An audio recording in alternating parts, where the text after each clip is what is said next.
નમસ્કાર દર્શક મિત્રો, સત્યમેવ જયતે લાઈવ ન્યૂઝમાં આપ સૌનું હાર્દિક સ્વાગત છે। રાવપુરા વિધાનસભાના ધારાસભ્ય ગુજરાત સરકારના મુખ્ય દંડક બાળકૃષ્ણભાઈ શુક્લના હસ્તે વોર્ડ નંબર 7 અને વોર્ડ નંબર 16માં રાજ્ય સરકારની જનભાગીદારીના કામનું તથા સ્વર્ણિમના કામોના ખાતમુહૂર્તનો કાર્યક્રમ યોજાયો હતો।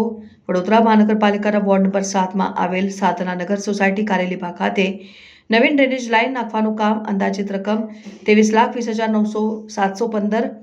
વોર્ડ નંબર 16માં આવેલ વિશ્વકર્મા નગર મિયાજીના કારખાના અને શર્માજીની ગલીમાં પાણીના પ્રેશર સુધારણા બાબતે કામગીરી અંદાજિત રકમ ₹9,21,000। વોર્ડ નંબર 10માં ડીમાર્ટની આગળ આવેલ સાઈનાથ નગરમાં પાણીની નળિકા નાખવાની કામગીરી અંદાજિત રકમ ₹22,54,000। વોર્ડ નંબર 16માં ગુરુકુળ 4 રસ્તા કૃષ્ણાંબર સોસાયટી પાસેના રસ્તે વરસાદી ગટર લાઇન નાખવાની કામગીરી અંદાજિત રકમ ₹5,89,307। વોર્ડ નંબર 16 આવેલ ગુરુકુળ 4 રસ્તા દેવાશીષ ડુપ્લેક્સ પાસેના રસ્તે વરસાદી ગટર લાઇન નાખવાની કામગીરી અંદાજિત રકમ ₹9,75,251।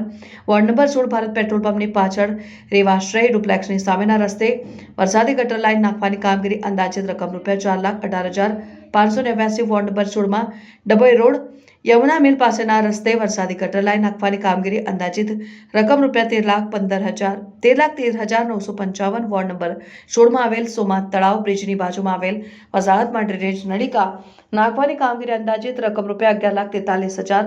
વોર્ડ નંબર 16માં પર્ણકુટીર સોસાયટીનો ટીપી રસ્તો કાર્પેટ સિલકોટ નાખવાની કામગીરી અંદાજિત રકમ ₹34,68,000ના કામોની કામગીરીનું સરકારના મુખ્ય દંડક બાળકૃષ્ણભાઈ શુક્લના હસ્તે ખાતમુહૂર્ત કરવામાં આવ્યું હતું।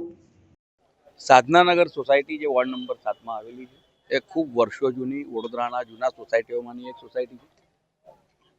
આ વિસ્તારની ડ્રેનેજ લાઇન અત્યંત જૂની થવા હોવાના કારણે આ વિસ્તારના નાગરિકોએ અમારા તમામ ચૂંટાયેલા પ્રતિનિધિઓ અને સંગઠનના તમામ કાર્યકર્તાઓની સામે જ્યારે રજૂઆત કરી ત્યારે જનભાગીદારીથી આ 23 લાખથી પણ વધારે કિંમતનું લાગતથી લગભગ 800 મીટર જેટલી લાંબી આ લાઇનનું આજે ખાતમુહૂર્ત કરવામાં આવ્યું છે।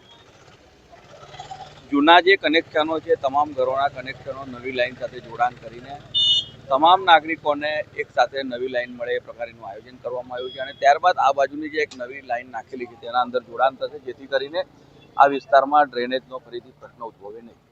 આપના માધ્યમથી વડોદરા શહેરના અને ખાસ કરીને રાવપુરા વિધાનસભા વિસ્તારના મારા તમામ નાગરિકોને વિનંતી કરું છું કે આપના વિસ્તારમાં પણ આ પ્રકારની કોઈ આંતરમાળખાકીય સુવિધાની જરૂરિયાત હોય એ વિસ્તારના અમારા કાર્યકર્તાઓ અથવા ચૂંટાયેલા પ્રતિનિધિઓને જાણ કરશો। તમામ કામો હાથ પર લઈને એને પરિપૂર્ણ કરવા માટે અમે પ્રયત્ન કરીશું।